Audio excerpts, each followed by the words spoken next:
Sawadee hello and welcome to Daily Wisdom, Walking the Path with the Buddha. Today is our group learning program and we're studying chapter 23 in our book, Developing a Life Practice, The Path That Leads to Enlightenment. This chapter is titled Symbolism of the Teachings, Reminders Through Imagery. This is where you learn about some of the artwork and some of the symbolism that's embedded in Buddhist things, whether it's a temple or whether it's artwork or other things that you might see. There's certain symbolism that is used throughout the Buddhist world. And if you understand this symbolism, it'll really help you to be able to further glean understanding of the teachings of the Buddha and really deepen your understanding of the teachings of the Buddha.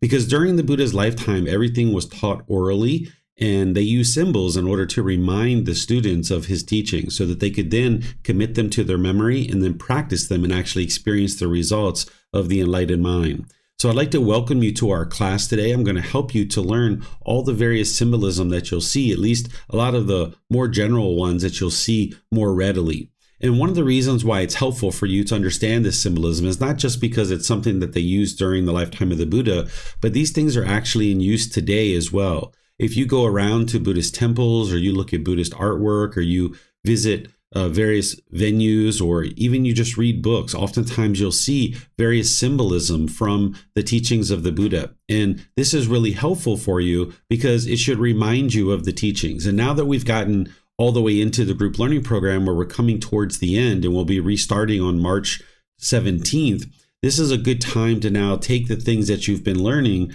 and now help you to see the symbolism of the teachings. Because during the lifetime of the Buddha, he taught everything orally. The technology to write things down didn't exist in the region of the world where he lived. It was all in China pretty much. 2,500 years ago, the entire world didn't actually read and write and have even script for certain languages because the technology to write things down hadn't made its way throughout the world yet. It was in China, but it hadn't made its way to the region of the world where the Buddha lived, which was Northeast India in Nepal. This is what we call it today.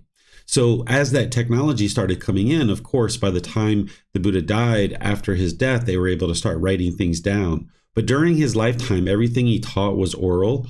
The language that he used didn't even have a script because there was no need to have a script because there was no way to write it down, and those people weren't aware of any way to write things down.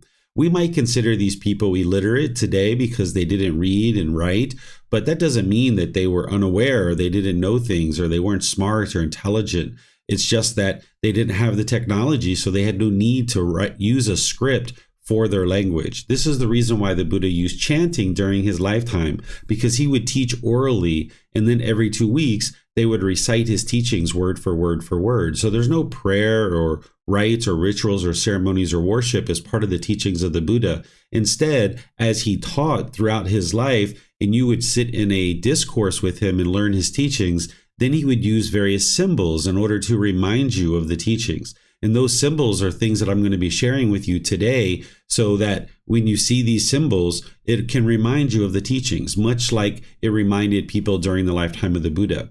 And one of the things that they've done here in Thailand is over the last 800 to 1200 years, they've created temples all throughout the country. There's over 30,000 temples here throughout Thailand. And one of the things that the Thai people do is they travel around and they tour these different temples. So if you're from one region of Thailand and you go on holiday to another region of Thailand, you might make it part of your holiday to kind of tour some temples. And as you tour the temple, if you understand the symbolism of the things that are being used by the artist, the temple kind of speaks to you. It kind of comes alive because these people who created these temples, sometimes they're 500 years old, 800 years old, 1,000 years old. As you see these various artworks, you can kind of see what was the artist really saying to you? What was the artist trying to communicate? And this is a great way to go through the temples and really glean information. And this is a pastime that the Thai people do. And when they're on their holiday and they visit various temples, they might give a little bit of money here or there to help them with the water and the electric and things like this. And it helps to support this network of temples all throughout the country. This network of temples, the way that I think about it is I think about a temple as a mother's womb. That a womb of a woman is the perfect environment in which a human being can grow and develop and become a human being. The same thing is true about a monastery or a temple. It's the perfect environment in which an individual can enter into and grow and become a better and better human being. So what you see in these temples is you see a cultural center, you see a learning center, a place where people can grow and people can develop. As they grow and develop in these different learning centers, there's the ability to interact with teachers or ordained practitioners, people like me that are there teaching in classes, but you can also talk with people privately too on a one-on-one basis. And one of the ways to think about a temple is not only this womb of a woman where an individual can grow to become a better and better human being, but you can also think about the network of temples all over Thailand as a mental health network. It's essentially a self-funded, self-created mental health network where people all throughout Thailand, whether you're Thai or you're from another country, you can enter into a temple environment and potentially find somebody that can help you with your mental health. Because the teachings of the Buddha are to eliminate anger, sadness, frustration, irritation, annoyance, guilt, shame, fear, boredom, loneliness, shyness, resentment, jealousy. Even the slightest displeasure is eliminated from the enlightened mind. You'll have focus, concentration, clarity, deep memory. You'll notice your personal and professional relationships really blossom, that you don't have any bitterness and hostility in your relationships anymore. By the time you get to enlightenment, you won't even be in a bad mood anymore. And the way that you accomplish this is through acquiring wisdom, that you interact with resources that share the teachings of the Buddha in his original words. You interact with teachers and go to courses or retreats that will help you to be able to learn and develop your practice of these teachings to purify your mind of various pollutions that the Buddha discovered. So these temples are there as a learning center, as a cultural center, as a mental health network. And there's various artwork and symbolism all throughout these temples that you can really glean information from if you understand the teachings of the Buddha and you understand these symbols that I'm going to share with you. So I'm going to help you understand some of the very common symbols, and you can ask questions as we go. I'm going to pause at different times and open up to any and all questions that you guys have related to the things that I'm sharing with you today. So as you have questions, if you're in Facebook, YouTube, or Zoom, you can put that into the comment section and I'll be able to see that, and then I'll answer your question. If you have a question in Zoom, you can also electronically raise your hand and ask any questions or follow-up questions directly if you would like to do that. So this first symbol that I have to share with you, I refer to it as the Na, but there's other ways to refer to it as well. This symbol in the middle, what it's representing is the path to enlightenment. And this is the very common symbol that you will see throughout the Buddhist world. And then there's others as well. This symbol here is representing your journey to enlightenment. If you think about your journey in all these multiple lifetimes as starting where my pointer is, your life is experiencing, or you as a being, you're experiencing these constant rebirths in this continuous cycle, going around and around and around in this constant cycle. And notice how this path is very wide and it's very dark, right? That's what it's like to be stuck in the cycle of rebirth. It can feel very dark when you're feeling sadness and grief and misery and despair. It can feel very dark. But over time, as you are being reborn over and over and over and over and over again, eventually you start learning the path to enlightenment and you start walking forward. And notice how the path narrows in because you're coming in closer to what the actual teachings are that lead to this enlightened mental state. And as you're making this forward progress, there's going to be backward steps. There's going to be missteps. Sometimes when people think about going to enlightenment or attaining enlightenment, they think of this linear progression, that it's only up, right? But you often have missteps as you're trying to eliminate certain cravings, desires, attachments, as you're trying to train your mind to eliminate harsh speech and speak gentle. You're not going to be able to speak gentle all the time in all situations as you're working towards enlightenment. You're going to have missteps. But as you have those missteps, you would like to use those to cultivate wisdom so that you can then improve.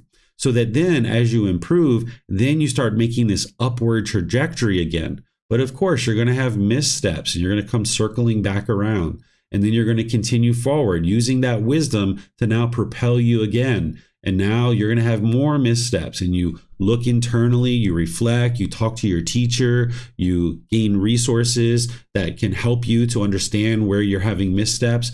But slowly but surely, you can see, even though you're progressing forward and you're having these backward steps or these missteps, You're narrowing in on the path closer and closer and closer to the point where eventually you come in so narrow that it's a straight line straight to the enlightened mental state. And this occurs through gradual training, gradual practice, and gradual progress. It's not instantaneous that you would get to enlightenment. It's not just meditation that you would need in order to get to enlightenment. There's other teachings that you need as well. And that's what this group learning program is all about, is helping you to establish the foundational teachings that you need so you can have this framework to understanding the journey to enlightenment. And then we have other programs and courses and retreats that help fill in that framework as well. So this is a very common image that you will see. You might see it placed on statues of the Buddha at the third eye or right between the eyebrows on the forehead, because this represents enlightenment. Or you might see it on various bags or different items or in various artwork. I've seen some people have tattoos of this. I'm not necessarily suggesting you go get a tattoo of this, but I've seen people that do that. So this is a very common one. You'll see this one most frequently.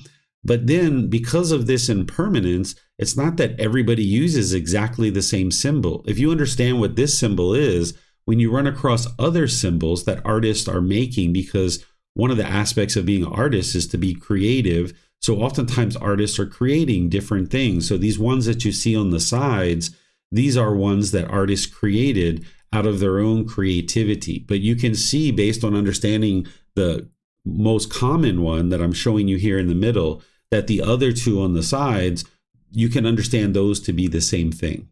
And by the way, anybody who's listening to this on the podcast, because the podcast is pure audio, you might decide to get a book so that you can actually see the images as I'm describing them. They're in chapter 23. And you can download the book from buddhadailywisdom.com. You can go and print it if you like. You can order printed versions on Amazon, or you can get those here at the temple in Chiang Mai. So this is the image of the Na, and it's representing enlightenment, and it's showing you your journey over multiple lifetimes as you make your way to the enlightened mental state. So let me see what questions you guys might have on this particular image. If you would like to put those into Facebook, YouTube, or Zoom, or if you would like to electronically raise your hand in Zoom, you can ask any and all questions that you like.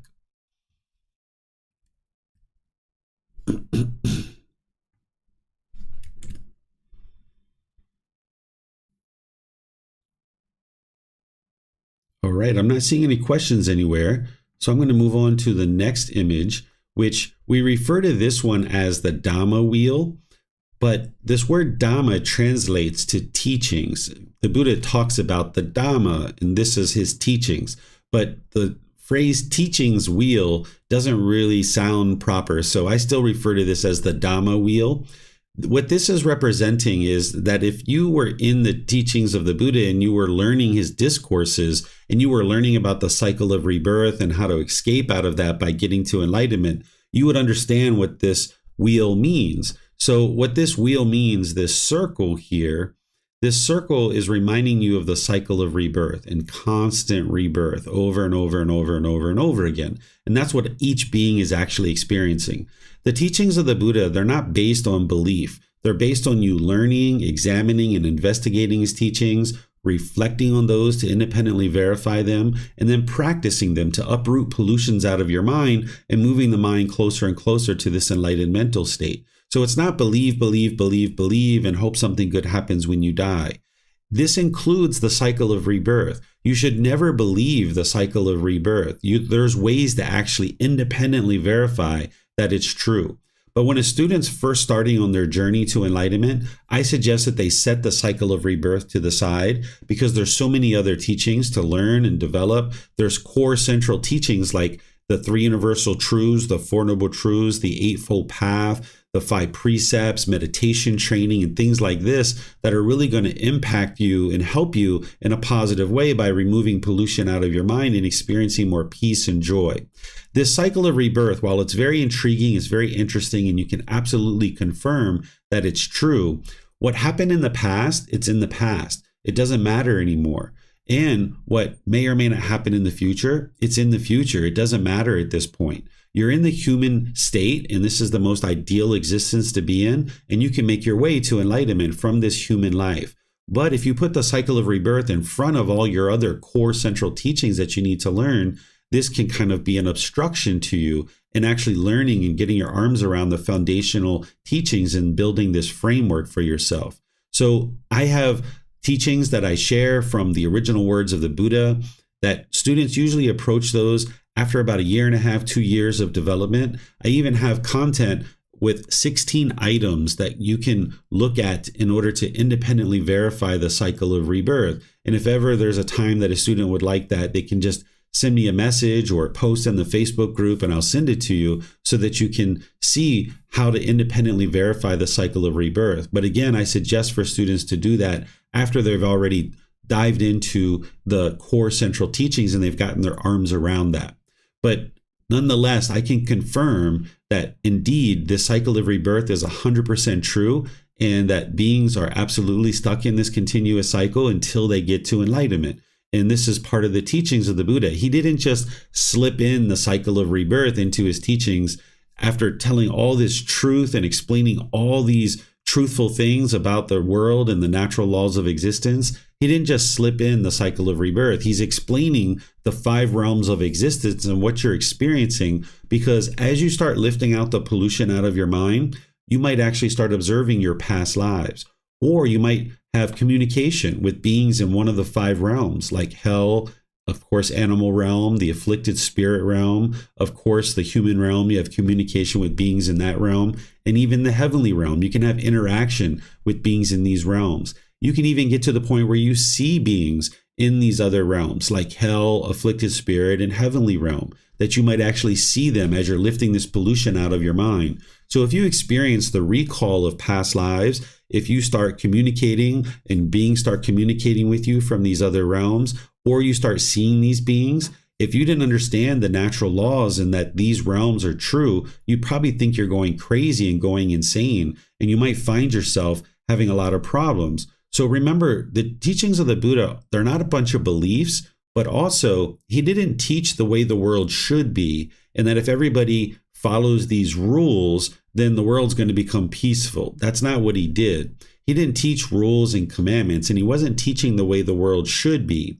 He's teaching you the way the world is. And by explaining the cycle of rebirth and by explaining the 5 realms of existence, he's explaining the way the world is. And while you may not know how to independently confirm the cycle of rebirth right now, if you don't have the wisdom of how to do that, there's the ability for you to cultivate that wisdom. And as you do, and as students did cultivate this during the lifetime of the Buddha, they started to understand that, yes, they were stuck in this cycle of rebirth. And that's what this wheel is signifying, is this cycle of rebirth, of continuous rebirth over and over and over and over and over again.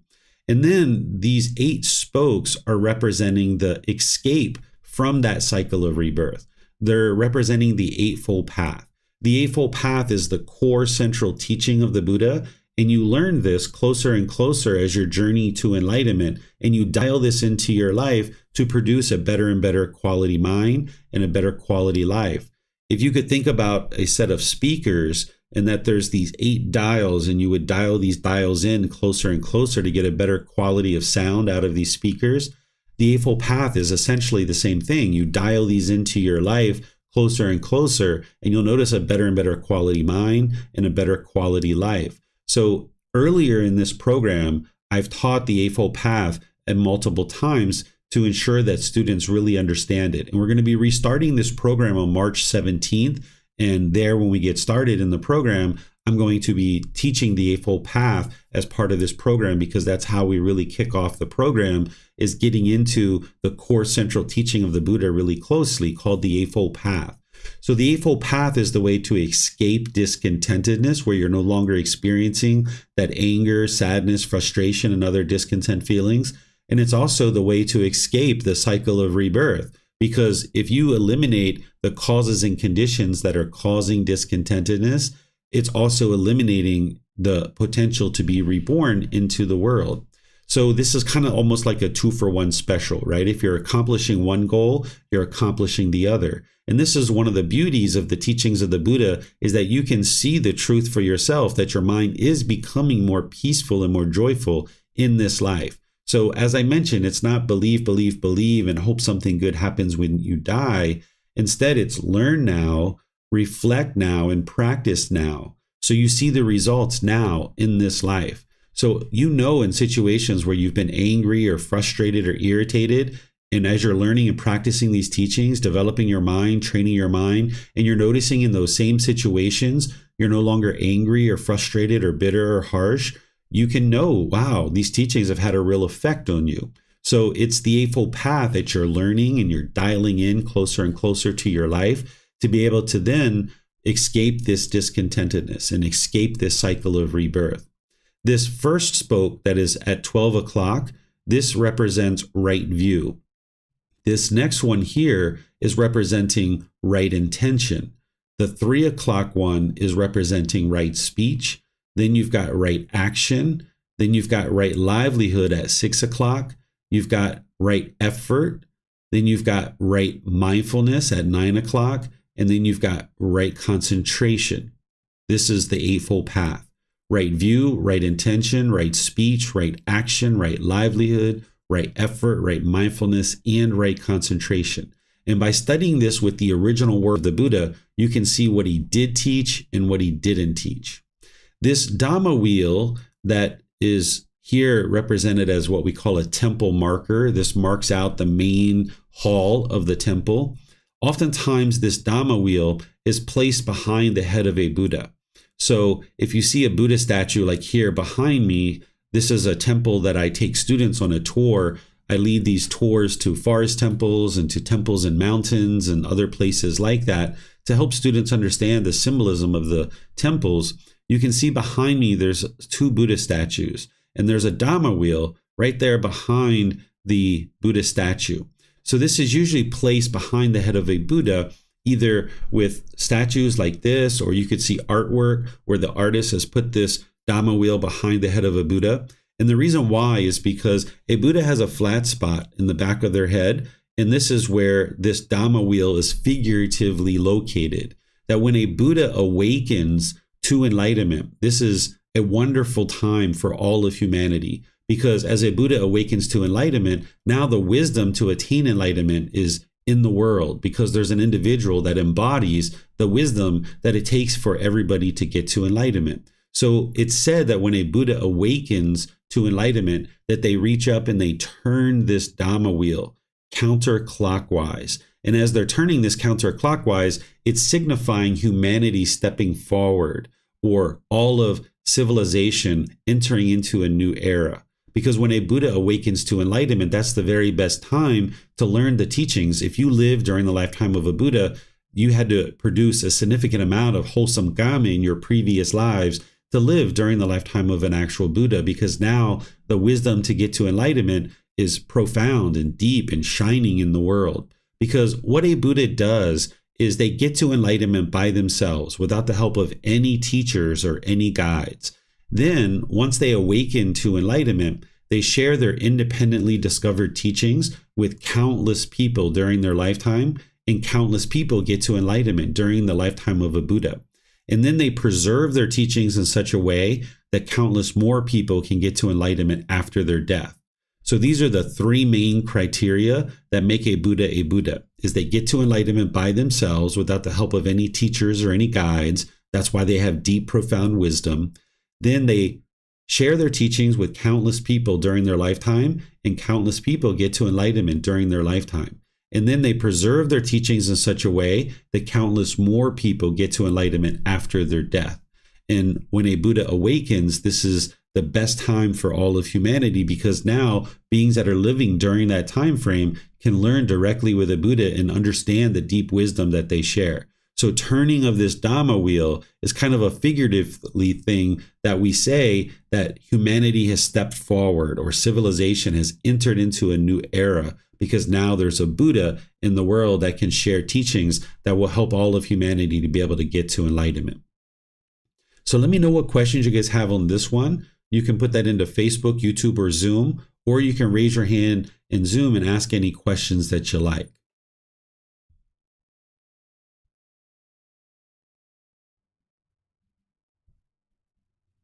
Okay, I'm not seeing any questions anywhere. So let's move on to the next one.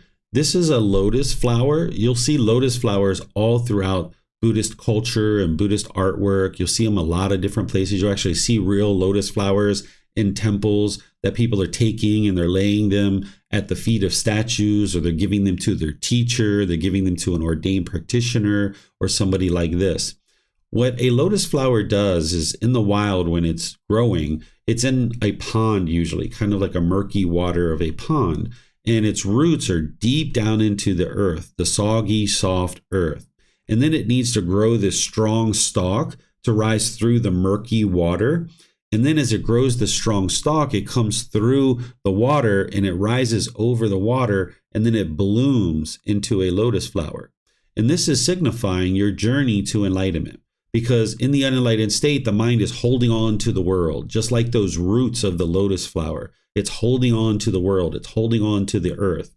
Then you need to grow a strong life practice, just like that stalk. You need to grow a very strong life practice of understanding things like the Eightfold Path and developing a meditation practice, among other things. And as you're growing that strong stalk, you're rising through the murkiness of the world. That water is the murkiness of the world, because the world is into all kinds of unwholesome things like killing, stealing, sexual misconduct, lying, taking intoxicants. By the time you get to enlightenment, you're no longer conforming to what other people are doing around you. You're choosing through your wisdom to make wise decisions about how to conduct your life. Where maybe in the past, if you were around other people and they started using profanity, you might just start using profanity too, to kind of conform to what's going on around you. Or if other people are using drugs or alcohol, you might just start doing those kinds of things. But as your journey on the path to enlightenment, you realize that you're an independent practitioner who's looking to grow your wisdom, see the truth. You're not a follower. You're not a devotee. You're an independent practitioner who's looking for the wisdom. And through that wisdom, you're making wise decisions about your life. And you come to understand that lying and using profanity and using drugs and alcohol isn't going to produce beneficial results in your life. So an individual learns to move away from those things and no longer conform to society and what society's doing. You're looking to rise above that with your strong stalk, rising above this murkiness of the world. And then you bloom into this lotus flower where your mind is peaceful, calm, serene, and content with joy permanently for the rest of your life. So this is what an open lotus flower signifies, is enlightenment in your journey to enlightenment. When you see a closed lotus flower like this here, what this is signifying is your potential to get to enlightenment. And you'll typically see a lot of closed lotus flowers around Buddhist temples or in artwork. You see open lotus flowers as well, like at the bottom of a statue of the Buddha, they will sometimes engrave an open lotus flower, and then they'll engrave the statue right on top of that, signifying that the Buddha is enlightened. But if you see a closed lotus flower, this is signifying to you your potential to actually get to enlightenment. And just like not all lotus flowers rise above the water and bloom, not all individuals are going to be able to make their way to enlightenment. So here you can see this lotus flower down inside the water. It hasn't really made its way all the way out of the water, and it hasn't bloomed. So not every single lotus flower is actually going to bloom. Some of them will get stuck and they won't grow strong stalk. They'll be stuck down under the water. Some of them will break through the water, but they won't actually bloom. This is common, right? It's just like human beings, that some people will be on the path to enlightenment and they'll actually get to enlightenment. Other people, they won't, right? They'll make certain progress, but they won't actually get to enlightenment themselves. When we talk about a lotus flower rising above the murkiness of the world, above the murkiness of the water and blooming, well, when we talk about that, it's not to say that you should have conceit. When you get to enlightenment, if you think you're above other people, you're not enlightened yet. An enlightened being would consider themselves to be equal, like all people in the world. They don't see themselves above others. They don't see themselves below others. They're just equal to everybody in the world. So even though we talk about this as rising above the murkiness of the world, we're talking about making wise decisions to rise above the unwise decisions and the unwholesomeness that the world has. We're not talking about rising above people and putting yourself above people, because that would mean that there's still conceit in the mind and you would like to reside humble, where you're not viewing yourself as being above or below other people, but everybody's equal. So let me know what questions you guys have on this particular image. You can ask those questions in Facebook, YouTube, or Zoom, or you can raise your hand in Zoom and ask any questions that you like. All right, looks like Naresh, you have a question. Go ahead, sir.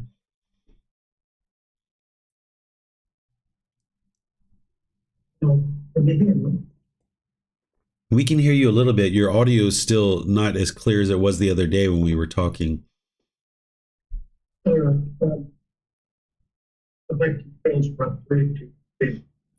Okay.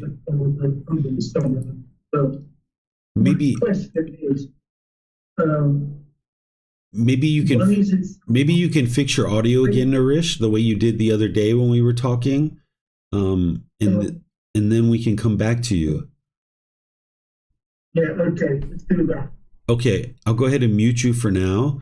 But if you could go ahead and fix your audio, the same thing you did last time, then we'll be able to hear you more clearly. If anyone else has a question, you're welcome to ask that while we're waiting for Naresh. You can put that into Facebook, YouTube, or Zoom. Or in Zoom, you can raise your hand and ask any questions that you like. Okay, it looks like Mayuli is asking a question here. She says, the light that shines behind the Buddha's head in the drawing, is that the Dhamma wheel? Yeah, let me go back to that one. You can't quite see it probably if you're looking on Facebook, since you're on Facebook, Mayuli. But behind this, there's a white statue here where the pointer is. Then there's a gold statue that's standing up. Behind that gold statue, but behind the head, there's a Dhamma wheel that goes around in a circle here. It's very similar to this Dhamma wheel over here, and it's back here behind the head. If you went there to this temple, it's very clear to see, but the view of this photographer was pretty far away, so that's why you can't see it quite so clearly. I'm not sure if this is the picture I have in the book or not. I don't think I put this particular picture in the book, but if you would like to see this picture, I'm always pleased to send it to you. Just let me know through a private message and I'll send this picture to you. But yeah, it's right here behind the head of the Buddha. Okay. Naresh, you get your audio straightened out there? You have to unmute yourself once you get your audio situated. There you go. Can you hear me? Sure can. All right. I forgot the question I was going to ask. Basically, you showed the lotus flower coming out and also the wheel and stuff. I just, why is it, because of what the world is like at the moment, you know, why is it so hard to get enlightened? That's my question. Sure. I don't think of it as hard to get enlightened, but I don't think about it as easy either. There's dedication, there's diligence, there's determination that an individual needs to do and apply in order to get to enlightenment. What people do that makes it more challenging for them is they don't learn with the original words of the Buddha. You need the true teachings of the Buddha in order to get to enlightenment. I've visited well over 200 temples throughout my life, and I've only ever been to one temple that shares the original words of the Buddha. That's less than 1%. So that tells you that there's a significant amount of people in the world who are considering themselves Buddhist that aren't actually learning with the original teachings of the Buddha. And this is the reason why people make it more difficult for themselves, that they don't understand that they need to get the original teachings of the Buddha. There's plenty of books out there. There's plenty of teachers. There's plenty of temples that are considering themselves Buddhist, but they're not actually sharing the original teachings of the Buddha, because the Buddha started this as an oral tradition over 2,500 years ago. And it's mainly lived as an oral tradition all the way through this time. Even though there are books that document the teachings of the Buddha, the vast majority of the people don't have access to them, because these books, I actually have one of them right here. There's 45 of them. They're really thick. They're about maybe 10 centimeters thick, maybe about 4 or 5 inches thick. And these books, if you printed them all out here in Thailand, it would be equivalent to about 3 months of your salary. And I doubt you have any book collections that are worth 3 months of your salary. The average person doesn't actually have these. And even the average temple doesn't have these. So what I've done is I've consolidated this down into 13 books that you can download for free, because the average person doesn't have access to these books, not because anybody's been trying to hide the teachings of the Buddha, but we just haven't had the ability to share them far and wide, because mainly we've been printing off books for so long. But now with more and more people moving to the internet and being comfortable with electronic books, we can distribute them for free. So if somebody isn't learning with the original teachings of the Buddha, this is going to make it very difficult for them to get to enlightenment. And over that 2,500 years of time, people have slowly changed and modified his teachings. And this is what makes it difficult for people, because in an oral tradition, it's very easy for things to inadvertently get changed, or people might directly choose to change actual teachings. And this is very unwise. The Buddha warned against this. He advised people that it would be for their own detriment and their own harm, and for the harm of other people if they changed his teachings. Because one of the things that Buddha is doing during their lifetime is they're illuminating this path to enlightenment. It's like putting lights down along the sides of the path so that more and more and more people can see it. And then after a Buddha dies, as time goes on, impermanence affects these teachings. It's like people knock over the lights and, it gets really gray and very murky. So that's why what I do is I go back to the original teachings of the Buddha so that people can understand what he actually taught. And then I encourage you not to believe his teachings, but to investigate them, examine them, learn them, and then reflect on them to see that they're true, and then practice them so you can transform your mind. And that's where you'll know that you're studying the original teachings of the Buddha, because you'll see the improvement to the condition of your mind. So there's various things like this that people have made it more difficult for themselves. But once you get the original teachings and you're learning directly with a teacher that truly understands how to get to enlightenment, I don't consider it difficult, but I don't consider it easy either. Because what you're trying to do and what you're working to achieve is you're training your mind to eliminate its craving, desire, attachment.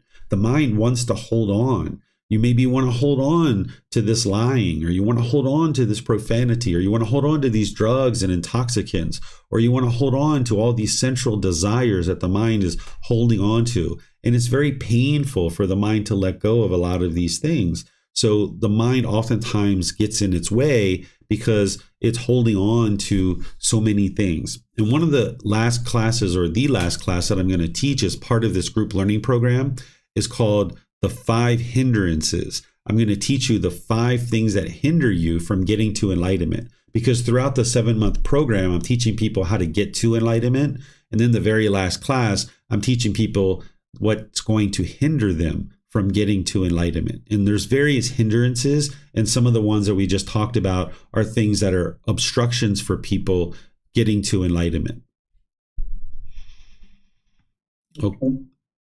Okay, so Mayuli has submitted an update here for her question. She wasn't referring to the picture that I was showing here with the statues and the Dhamma wheel. She was referring to the image of the Buddha that I use in all the various places where it's got this circle around the head of the Buddha. And she's asking, is that the Dhamma wheel?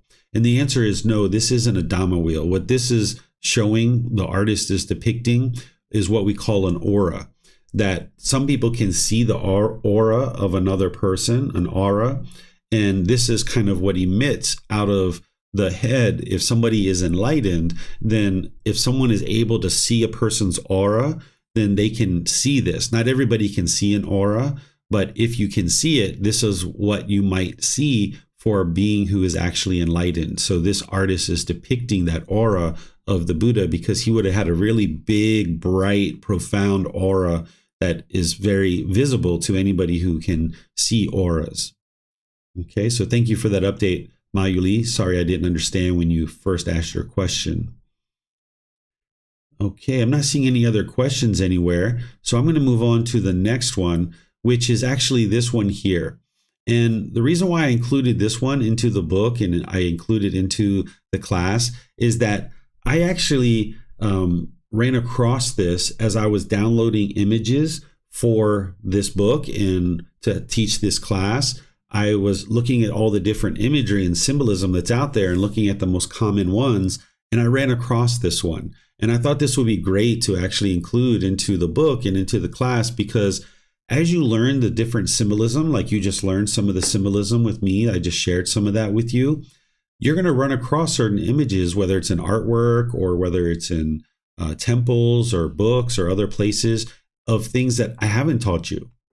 So I haven't taught you this symbol, but I've taught you things that are similar to this symbol. So as you run across different symbols that you don't know and I haven't taught you, you can actually stand there and kind of think about what you do know about the teachings of the Buddha and what you do know about the symbolism, and you might be able to figure out what this symbol represents. And this is one of the fun things, one of the intriguing things about visiting various temples and seeing various artwork, is that you can kind of think about your teachings that you know. You can think about, what is this artist trying to communicate? Because that's typically what artists are doing, is they're trying to communicate some kind of meaning behind their artwork.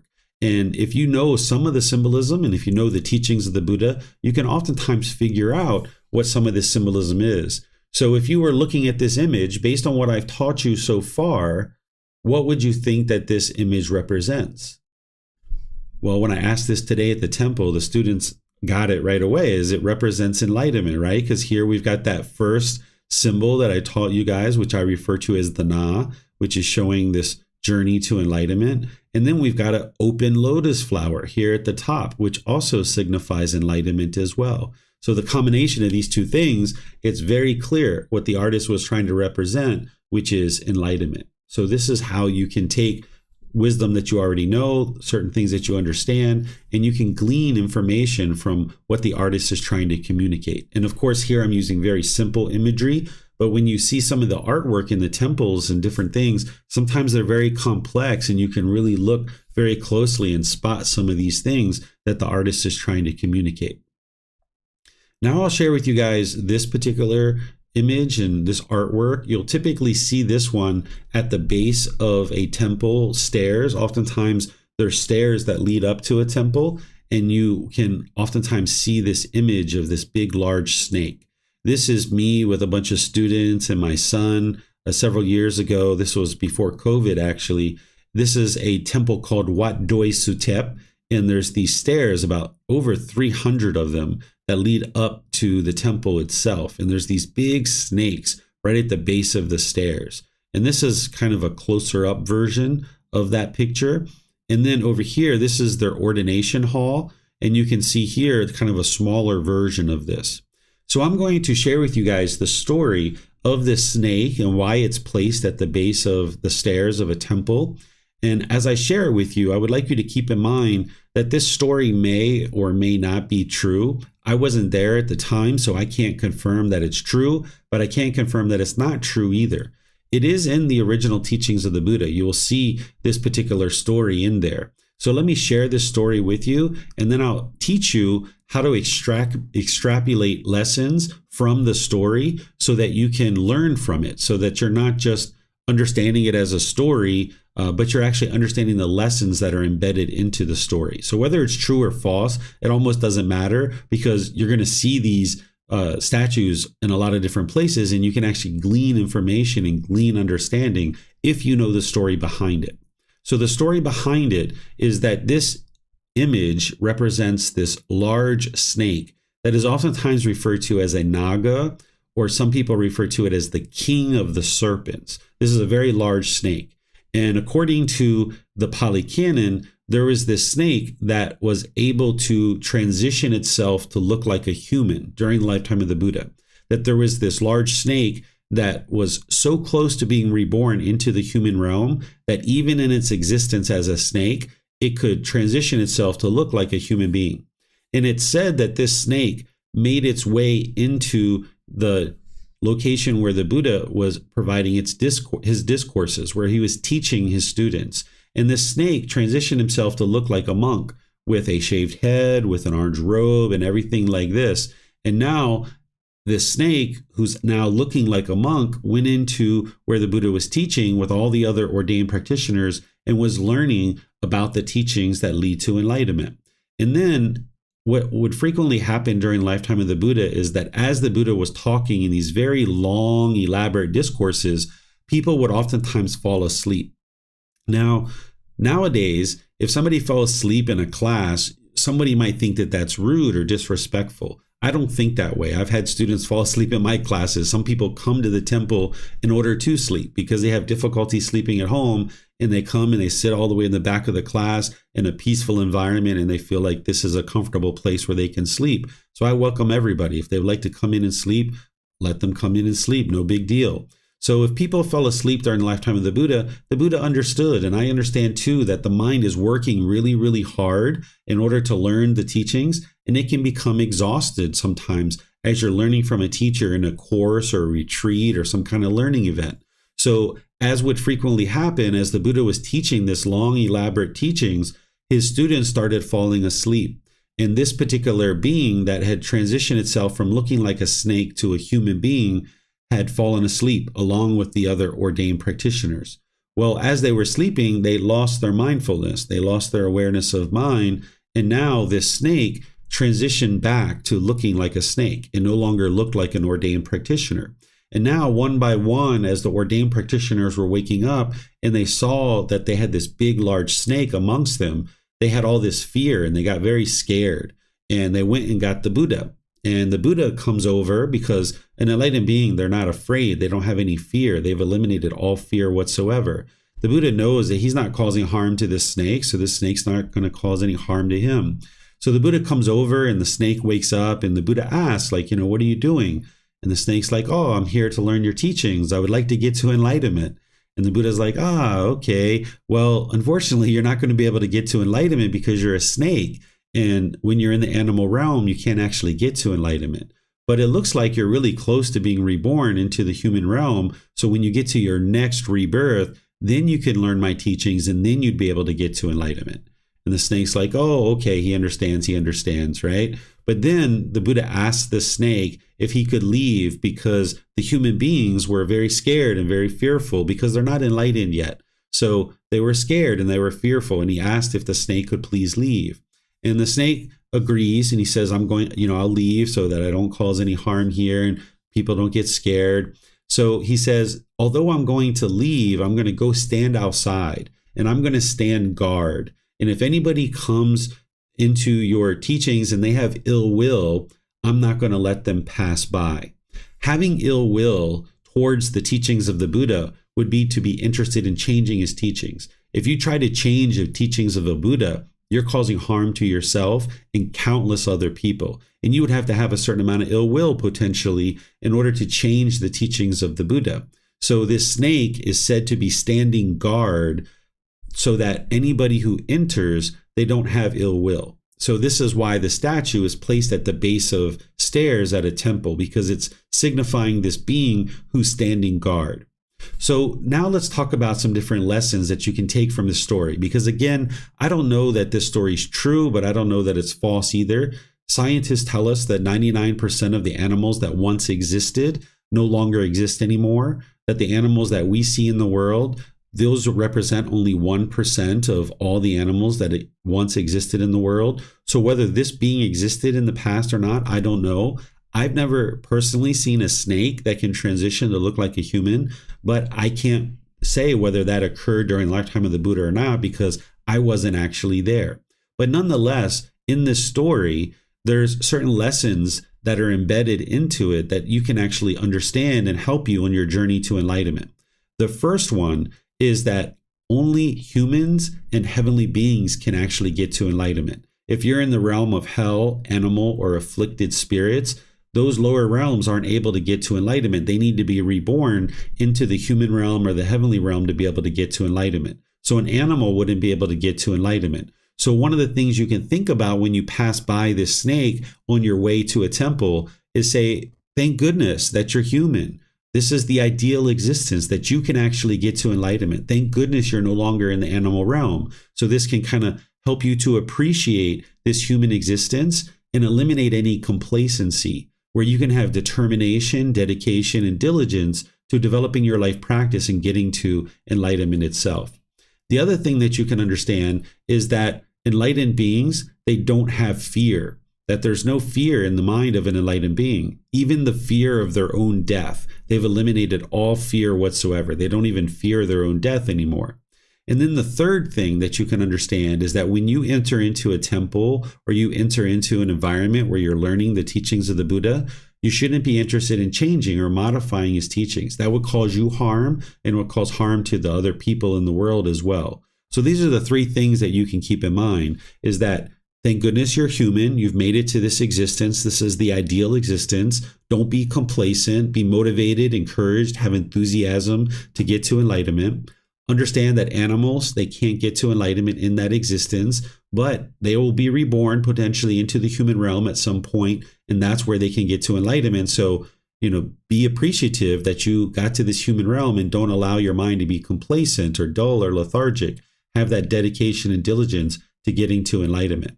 And then the third thing is that don't have ill will towards the teachings of the Buddha, right? And ensure that you're not changing them or causing harm to yourself or others.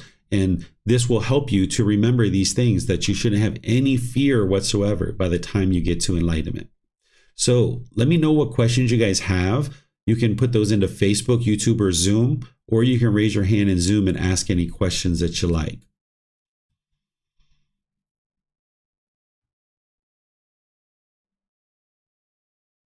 Okay, looks like Narish, you have a question. Go ahead, sir.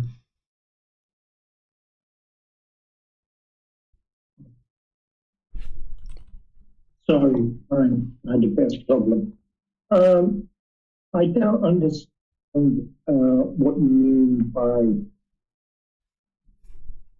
changing the Buddhist teaching, because we're going through the process of actually learning the Buddhist teaching through your books and possibly others as well.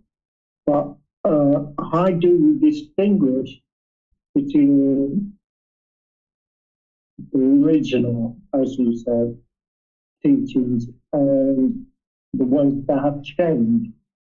I don't understand how one person can see the difference, because I could be with another teacher at the moment, and he might have another way of actually looking at the Buddhist teaching.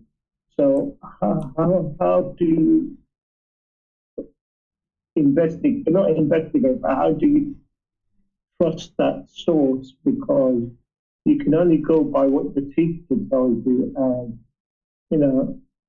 I don't have access to the original teaching, so I can't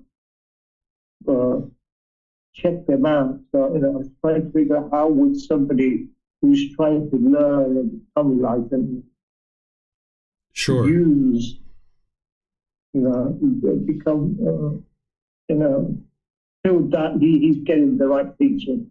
Sure. Let me help you with that. So you have access now to the original teachings of the Buddha through the book series that I share. It's The Words of the Buddha, The Path to Enlightenment, Revealing the Hidden.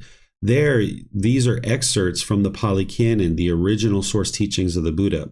But then you're encouraged not to believe these teachings, that you learn them, you reflect on them to independently verify them, and then you practice them to transform your mind. And what you'll notice is that the mind becomes more peaceful, more calm, more serene, more content, more joyful. You'll notice focus and clarity, concentration, deeper memory coming in slowly but surely. You'll notice your personal, professional relationships improving. These are all things that you'll know that are occurring because you're studying the original teachings of the Buddha. The way you cut through any impermanence or any changes is you study from the original source teachings of the Pali Canon, and then you don't believe any of those teachings. So all the books that I'm sharing with you and all the classes and courses and retreats, I'm basing everything that I share on the original teachings of the Buddha, and I show you his original words, and I show you the reference back to the original source teachings. But then you're encouraged not to believe those things.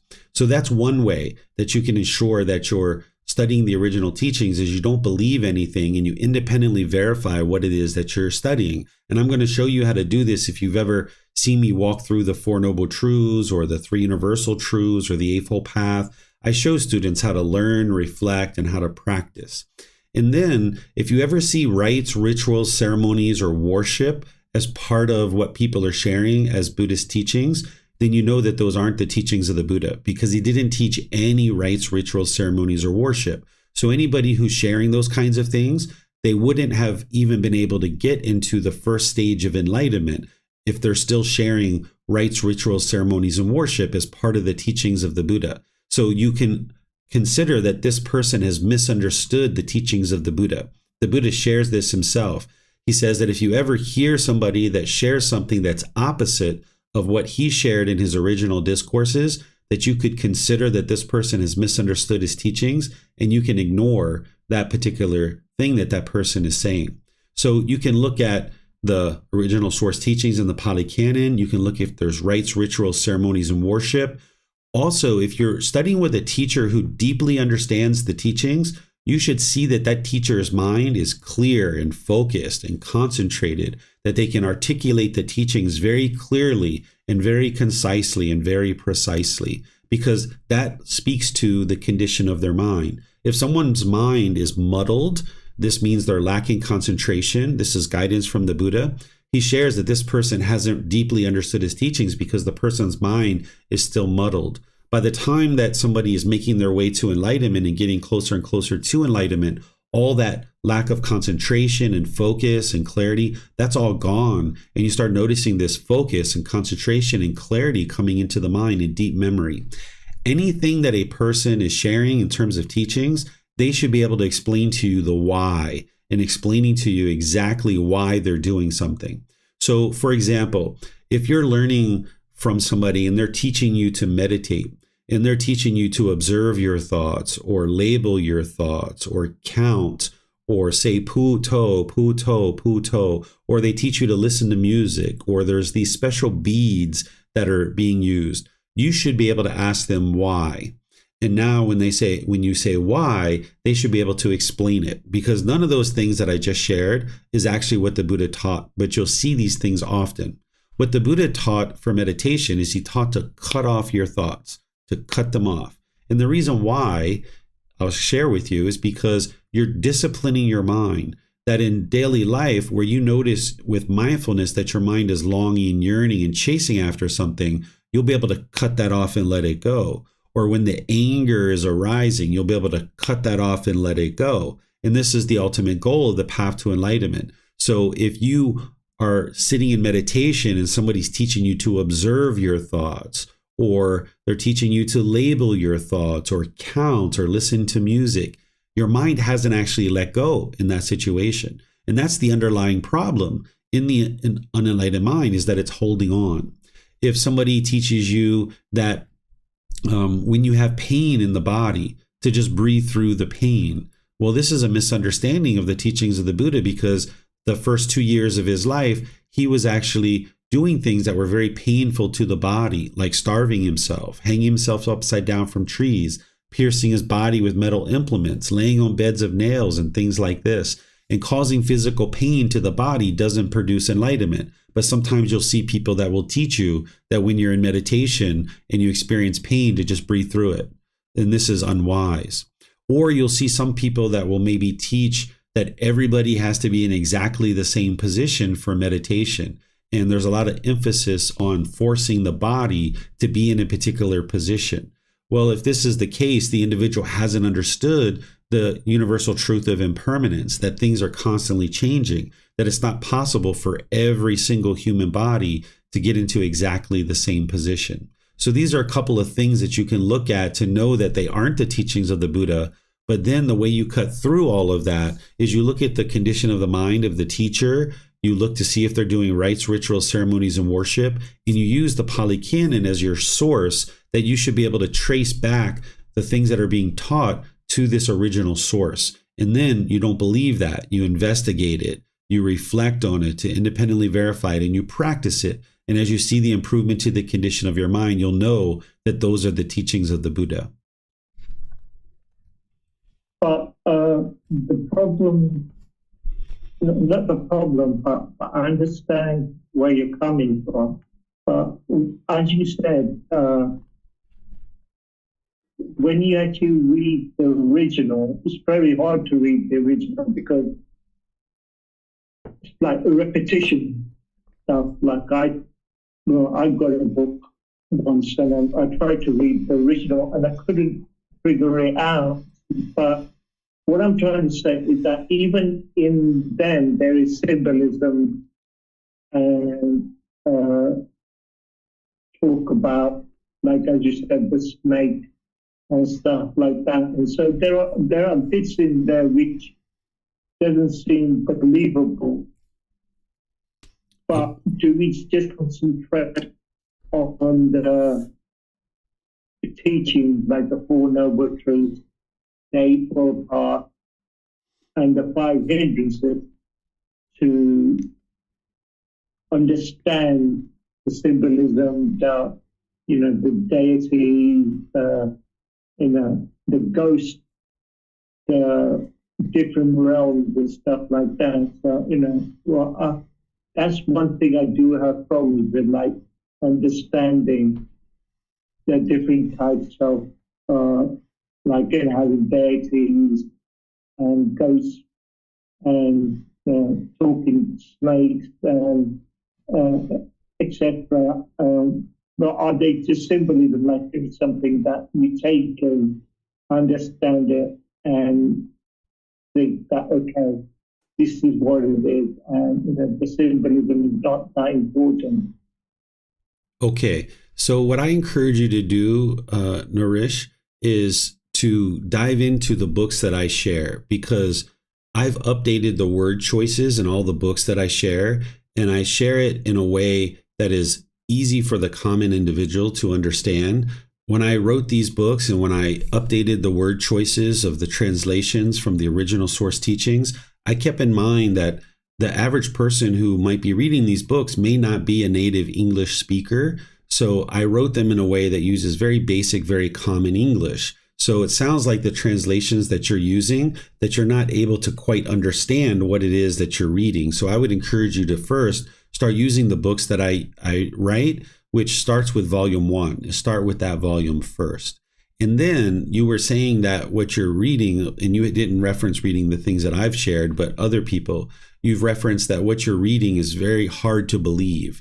Remember, I encourage you not to believe anything at all. Belief will not get you to enlightenment, because with belief, you don't know what's true or false. You don't know whether it's true or false because you're just believing it because you were convinced through writings or through a teacher to just believe something. But belief doesn't get you to enlightenment. You're looking to get to wisdom. You would like to know what the truth is. So that's why you're learning something, you're reflecting on it to independently verify it, and then you're practicing it in order to train your mind and transform the mind. I know you're coming in here at the end of this program, which is fine. There's plenty of people who do that. When we restart on March 17th, that's where I'm going to start from the very beginning. And then you'll be able to see how I walk you through and I build you up piece by piece by piece using the core teachings. Here you're coming in on the end and you're hearing about the cycle of rebirth and snakes transitioning themselves to look like different things and all this stuff. This isn't the core central teachings of the Buddha, what I'm sharing right now. This is all the way at the back of the book. And you also referenced deities when you were talking. There are no deities in the teachings of the Buddha that you need to worship or make offerings to or do ceremonies or things like this. That's not what the teachings of the Buddha are about. It's about cultivating your wisdom, transforming your mind, uprooting pollutions, training your mind, honing your mind, and getting your mind to perform optimally. So you'll see this when you learn starting from the beginning of the group learning program. Okay. Yeah. I'll go through the videos again on YouTube, and before March, I'll try and get through them and get you a book and read it. You said you've got 7 volumes. Have then got 7 books or something, or is it just one book? It's actually 13 books, but I encourage you to start with the first book. And when someone's first getting started like this, there is so much information out there that it can often be overwhelming and confusing. So I encourage students for the first few years to study with the resources that I share, because if you're mixing and matching things from other teachers, even from within the same tradition of Buddhist teachings, it can get very confusing because people use different words to represent different things. But if you kind of standardize on one set of collection of teachings and resources, then you can make real progress in your journey to enlightenment. So while whatever you've done in the past has led you up to this point, I would encourage you to focus on the books, the videos, the podcasts, the audiobooks, the classes, courses, retreats that I share, because I know what I'm sharing will definitely lead you to enlightenment, but you need to get some time to really soak into those teachings so that you can see the truth for yourself. Whereas if you're mixing it with a bunch of other things, you'll get really confused. Like I saw the first part of a video today by a very well-known filmmaker and someone who's very well known in the Buddhist community in terms of YouTube and stuff like that. And these people get hundreds and hundreds and thousands of views, even millions of views. And when I was watching it, every single thing they were sharing was completely opposite and contrary to the teachings of the Buddha. It wasn't actually what the Buddha taught. But yet there was this well-known filmmaker and this person who's a Buddhist monk who people have seen quite a bit on YouTube, and what they were sharing wasn't actually the original teachings of the Buddha. So it can get very confusing if you're digesting lots of content from different people. But if you can get confidence enough to standardize on one collection of resources from one teacher, that is what will help you to build a real foundation and a real nice framework to be able to understand the teachings and make real progress on the path. Oh, I've only found one of your books on your site. So are you going to then publish the other book later on? I have all 13 books published, but I only have one that's in audiobook format because it takes an extensive amount of time and resources to make an audiobook. So what I decided was, as I was finishing up my first audiobook and seeing how much time and effort it took and how much resources it took, I also noticed that AI was coming along, and I noticed that they're starting to have technology that can take a book in PDF format and then they can produce an audiobook pretty easily. So I let my son know because he's probably going to be sharing these teachings as well. And I said, hey, you guys can use AI to do the audiobook for volumes 2 through 13, where I'm just going to do volume 1 because it took me over 6 months just to do the audiobook for volume 1.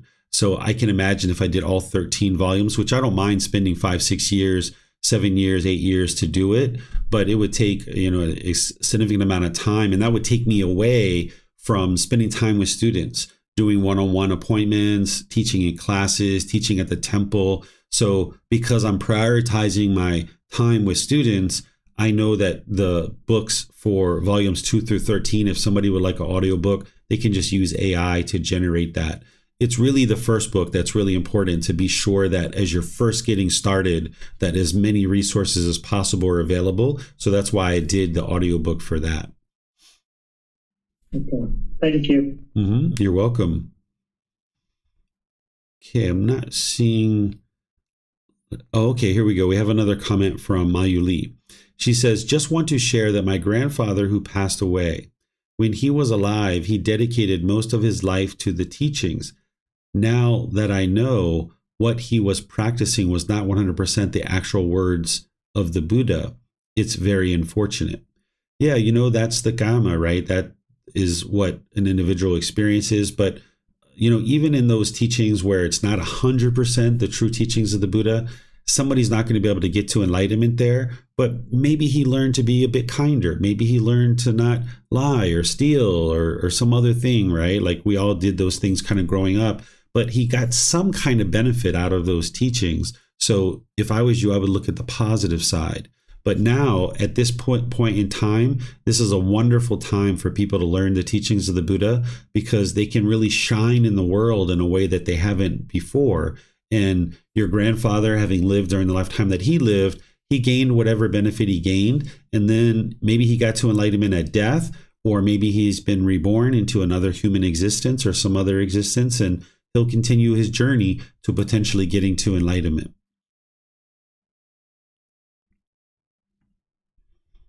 Okay, so now I'm going to move to the next one, which this is the actual last one of the symbolism of the teachings that I'm going to share with you guys.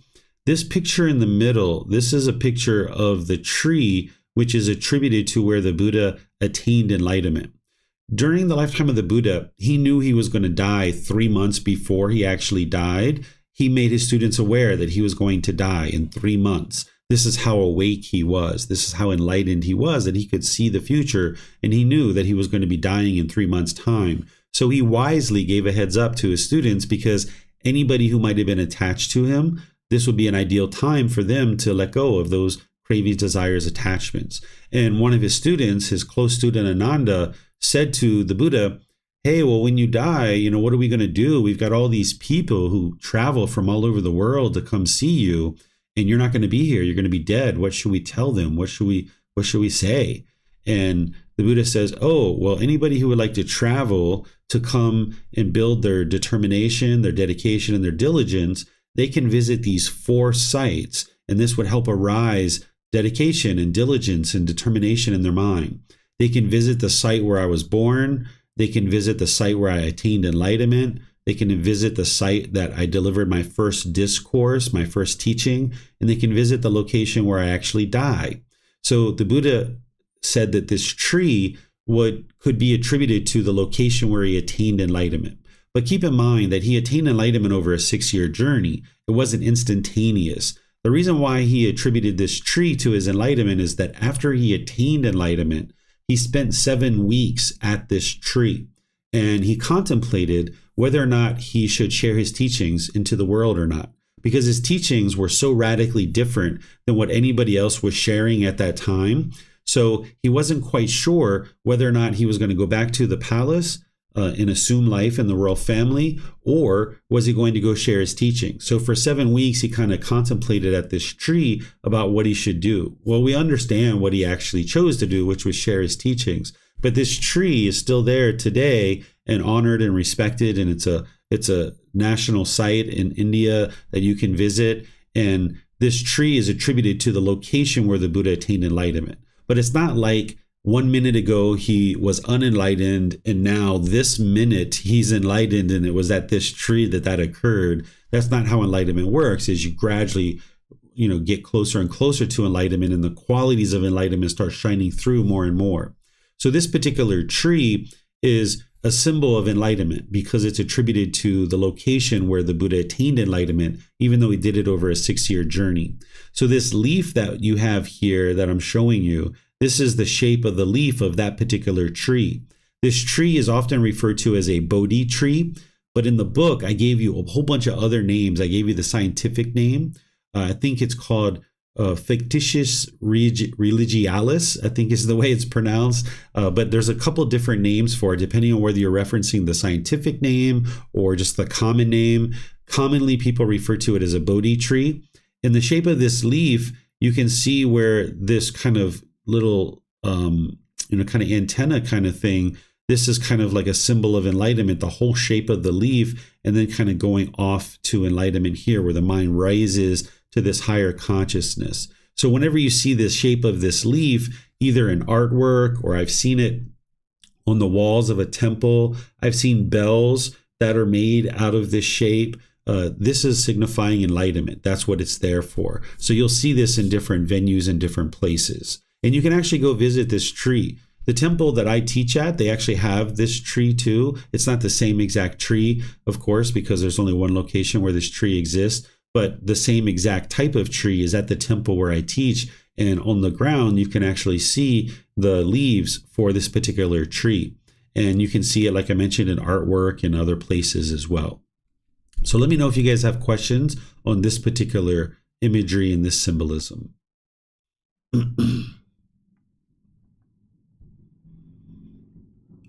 Okay, I'm not seeing any questions anywhere. So what I'm going to do is just thank all of you guys for joining for today's class. Next week, I'm going to be in chapter 24, which chapter 24 is titled Misunderstandings of the Teachings. This is where you're going to learn a lot of the misunderstandings that exist in the world, because now we've kind of brought a little bit of those up through talking here, and Naresh was asking questions about those. I'm going to go through a lot of the common misunderstandings so that as you're going about the world, whether it's at temples or reading books or other things that you're might come across, you can understand what are the common misunderstandings of the teachings of the Buddha. And I'm going to show you how to independently verify that, because while I share with you the commonly misunderstanding teachings, and these are based in belief, I'm not interested in you believing me that these are misunderstandings. I'm going to show you how to independently verify that these things that I'm going to share with you are indeed misunderstandings, so that you're not believing me, but you're not believing those things either, but you can come to the truth and fully understanding what are the teachings of the Buddha. Because one of the ways to help you get to enlightenment is to share with you what are the teachings of the Buddha. And that's what I've been doing for 7 months in this program. But another way is to show you what the teachings of the Buddha aren't, because by sharing with you what the teachings of the Buddha aren't, then when you run across those things, you'll understand that. So there's a chapter devoted to this. It's called Misunderstanding of Gotama Buddha's Teachings. And you'll see this in chapter 24. And I'm going to walk you through and teaching you this next week in our class on Sunday. And then on Wednesday, I'm going to be doing guided meditation with you guys and opening up to any and all questions that you guys might have related to the teachings of the Buddha. So you're always welcome to come to that class for a guided meditation and then ask any and all questions that you like. And keep in mind that these classes are all recorded. So if you miss class for any reason, you can watch the recording on YouTube, on Facebook. You can also listen on our podcast, and you can get access to the teachings that way. Or if you've even attended the class and you'd like to just listen again or watch again, you can use those places to access the actual class.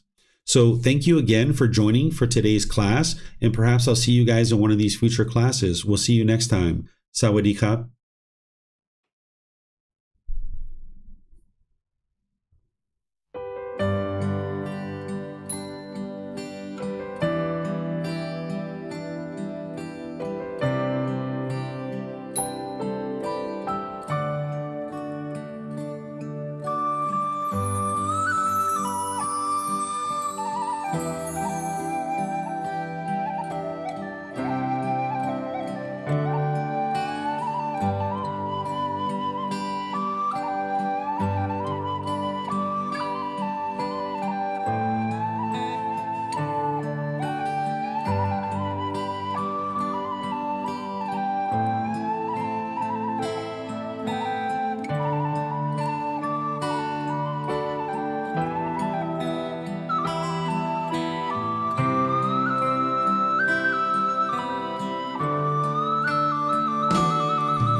Thank you again for watching.